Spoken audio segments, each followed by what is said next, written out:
How to decap LS fuel injectors in 2025 because, yeah, some of us are still poor. Here's the fuel injector I'm going to decap. It's a Multec 2. You'll find this in like 99 to 07 Chev trucks. First thing you want to do is get rid of this O-ring. So just kind of pinch it out like this so it pops the O-ring out a little bit.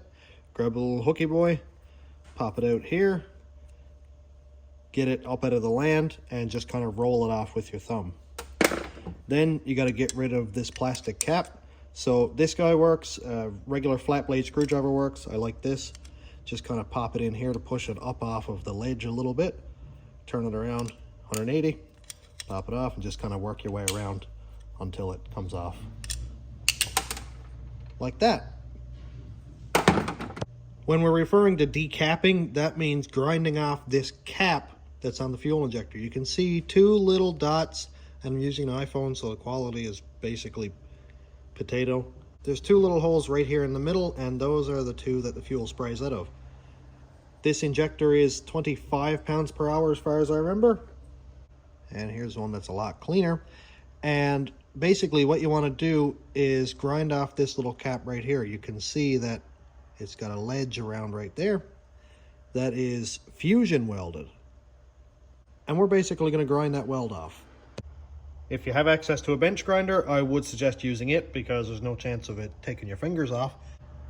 But mine is a bit wobbly, so that'll probably just end up ruining. So I'm going to use an angle grinder, but don't use a zippy boy because it'll probably destroy itself and then everything around it. All right, I've got my bench grinder nipped in the vise because I'm a sensible human being. All right, so here's the angle grinder. Here is your injector, and what you want to do is get that at about a 45-degree angle. Don't come in here too tight like that because you chance hitting the pintle, and if you come down here too far, you're not removing the material that you need. So 45-degree angle, and as this is spinning, I'm just going to rotate my injector around, keeping the same angle until the cap flies off, and hopefully you'll be able to see that happen. Wear safety protection. I know people still think it looks goofy, but it looks pretty goofy having to wait in a hospital lineup to get a piece of metal taken out of your eye too.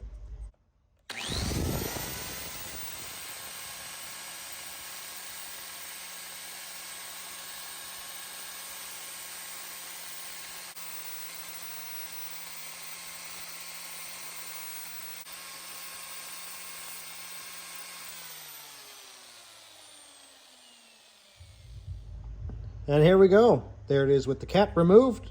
Now you can see a major difference. This entire pintle right here exposed is going to let a big old jet of fuel out, whereas this one gives a nice little fine mist. Obviously, this guy does not replace a $700, $800, $900 set of injectors that are calibrated and flow tested and are perfect. This is a 200,000+ mile, 20-year-old injector from a truck that was probably idled through drive-thrus all the time.